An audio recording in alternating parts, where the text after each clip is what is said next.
What's up guys, welcome back once again to do the reviews. Today I'm going to be looking at a new case from Aerocool. This is the Aerocool Mirage and it's been sent over by Aerocool themselves, so massive thank you to them for sending this over. And today what we're going to do is take a look at the case, the features of it, then we're going to do a build in it and we're going to obviously see what the performance is like at the end in terms of airflow and things like that. So stick around if you want to see what happens.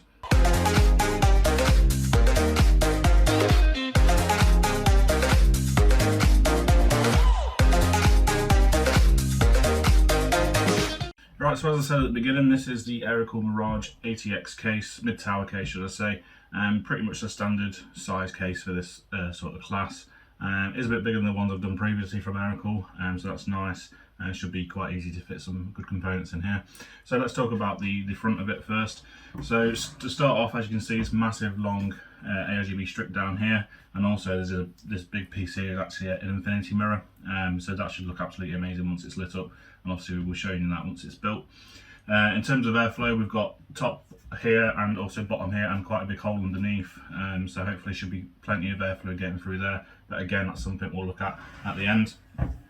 Around the side we've also got another sort of grill here to let some more airflow in, so it should be okay for airflow, and we shouldn't have any problems hopefully. So we take the front panel away. I've already done this, it's just some push pins. You can see at the front here we've got space for 3 120mm fans. We can also do 360, 280, 240 and obviously anything smaller than that in terms of radiator support as well, so there's potential for water cooling in here, or obviously AIOs if you're going to put one in the front. So you can do that. There's plenty of room in there for air cooling and water cooling, so quite good for that. This panel here has an LED button on the top here, which I'll show on the screen so you can see, which is obviously for changing the colours and everything of your infinity mirror and your fans and stuff that are hooked up to it. Then we'll come around to the side here. Now the past few Aerocool cases I've done have just been screws in each corner to take the panel off, but they've gone a different way with this one and I'm glad to see it. I do much prefer this. It's much easier to remove to gain access rather than have to take 4 screws out every time and put 4 screws back in when you're done. This is just a hinge door. You just put your thumb under there and pull away. It's just magnetised, and then you can literally lift it off the hinges nice and easy. For a tempered glass panel, absolutely brilliant, love that, massive fan of that. So let's talk about the insides. As you can see, we've got a power supply shroud with the capability of putting 220mm fans on top to push some extra air at your graphics card, so that's good. In terms of graphics card support, it's 356mm without any fans in the front, so obviously bear in mind that impeaches on that, so if you've got an absolutely huge graphics card, maybe this isn't the case for you. We were putting a 3080 FE in here, should fit no problem whatsoever. It fit in a smaller case last time, so it shouldn't be an issue. Motherboard support up to ATX, obviously it is a mid-tower. You do have to put a couple more standoffs in. I'm not sure why, there's always a few left out on Aerocool cases, not an issue really, it's dead easy to do. Plenty of space at the top here for AIOs, and the top you can get up to 240 AIO at the top there, so that's really good to see. Like I say, plenty of clearance there to get your radiator and your fan in. There's a big gap here down the bottom for where your radiator and fans will go, so there should be plenty of clearance there. There's also space here at the side for 2.5 inch SSDs again, so plenty of storage in this. If you're using M.2s as well, you can get absolutely loads on board in this. This one comes with one included Mirage ARGB fan. I do have one more which I will be using this build just to make it sort of match the theme, but that's going to have to go on my AIO to make it not look odd, so hopefully that'll look fine, but again you'll see that in the end. Other than that, to talk about in here is air cooler clearance. It's hooked up to 160mm I believe, so quite a big air cooler you can get in it. You shouldn't have any problems with a high-end air cooler from the likes of Noctua, Be Quiet, that kind of thing. You shouldn't have a problem with that, because I think the Dark Rock 4 is 159mm, so should be plenty good to go in there, and that's a big cooler. Let's move to the top. So front I/O, we've got obviously power button, reset. I'll put these up on the screen so you can see them. We've got separate headphone and microphone inputs. We've got one USB 2 and 2 USB 3s, and also we've got a removable dust filter here that you can. It's just magnetic to the top, which is nice to see. A bit more premium on this one, so yeah, that's really good to see. Not that many people might might not use this. It just makes it look nice on top really, other than anything, if you're not going to use it as an intake. If you're using it as an exhaust, you obviously don't really need a dust filter, but still it's there. Round to the back, space for 120mm fan, not room for 140mm here, but that's fine. And then the rest of the back's pretty much standard ATX power supply, mounting option there, and that's it really to talk about at the back, and not really a lot else to talk about. So let's go to the other side of the case. This is released by 2 thumb screws, not captive, doesn't really matter. I prefer them to be captive, but again, it's not a big issue at all. Just make sure you don't lose it. So steel panel comes off nice and easy, and as you can see, we've got plenty of room back here. We've got I think it's about 23mm of clearance for cable management, but again, I'll show you that up on the screen so you can see for exactly. Just here we've got space for another SSD, so like I said, you can fit plenty of storage in this. Another SSD can go there. And we've also got an included ARGB controller, which is using 6-pin for Aerocool's fans. So if you're going to be using this controller, you're going to want to get some more Aerocool fans. The Mirage fans are about £30 for 3, so they're pretty cheap. That includes a controller, so I think they're about £9 each if you want to buy them separately without a controller. So they're a really good value anyway, and Aerocool fans are generally very good. So definitely bear that in mind if you want to use that. It also has an ARGB pass-through as well. Got 2 3-pin connections at the top here, so you can pass it through to your motherboard, that kind of thing, or add more stuff onto it. So again, another good thing to see. Other than that, we've got the hard drive bay down here. You can fit 2 hard drives in here. There's 1 sled and then 1 on top, I believe, or is that just an SSD on top? Or you could put obviously SSDs in there as well. So again, I've said it enough times now. You can fit a lot of storage capacity in here, which is good, very good. So you could actually do quite a high-end build in there if you wanted to. The power supply, the bottom has a dust filter as well, which you can remove. It is not quite as easy as just slide it out with some of them, but there's just like little tabs you can sort of lift it from if you want to clean it and things like that. And this hard drive side can actually be removed completely for extra cable space, which is what I'll be doing because I'm using it just M.2s in this build. So you've got loads of room down there, and also that'll help with radiators and things like that at the bottom. So bear that in mind if you're wanting to do water cooled or AIOs in this. Other than that, I mean, they've got these big chunky feet at the bottom as well actually. So there's a nice big gap underneath to get plenty of air up into your PSU. Other than that, not really much more to talk about. Some great features on this. So what we're going to do, we'll get a build, get it together, and we'll show you the sort of performance results at the end and how it looks, and I'm expecting this to look brilliant, so stick around.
then, so there we have it, the Aerocool Mirage case, and I hope you agree with me, this looks incredible, this case. I'm really impressed with the way this case looks.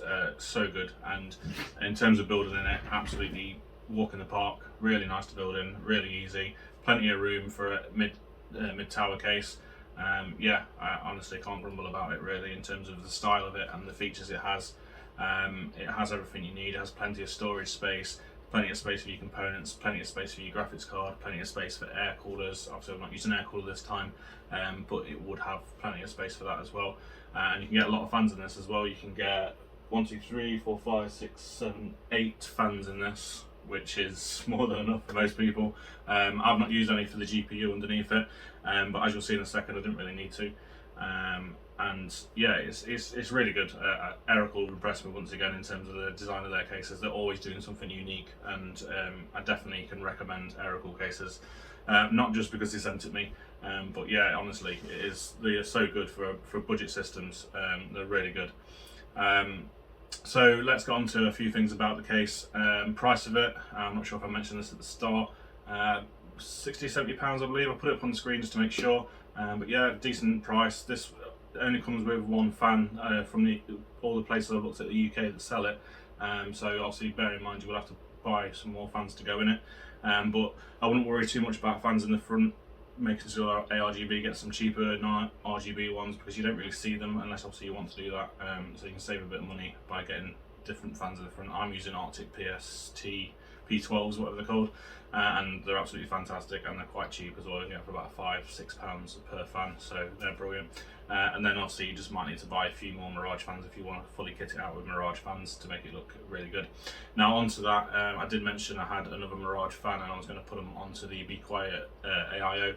Unfortunately, the other one I have comes with the Mirage AIO, and it's actually a different design. Even though it is a Mirage fan and it's got the infinity mirror in the middle, the outside of the fan is actually quite a bit different, so I didn't use that. I just left the Mirage fan at the back and I put an Astro 24 onto that as well, which I think looks pretty good anyway.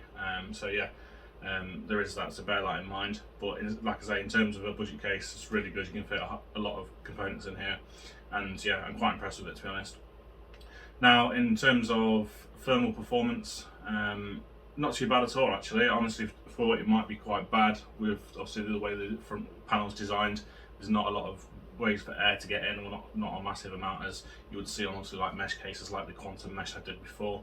But I'm actually quite surprised, and I did a few tests on it. So all I wanted to do was test CPU temperatures and obviously GPU temperatures, so I just ran a test for each. So I used a Cinebench on a 10-minute loop to test thermal throttling, and there was no thermal throttling throughout 10 minutes, so that's good to see.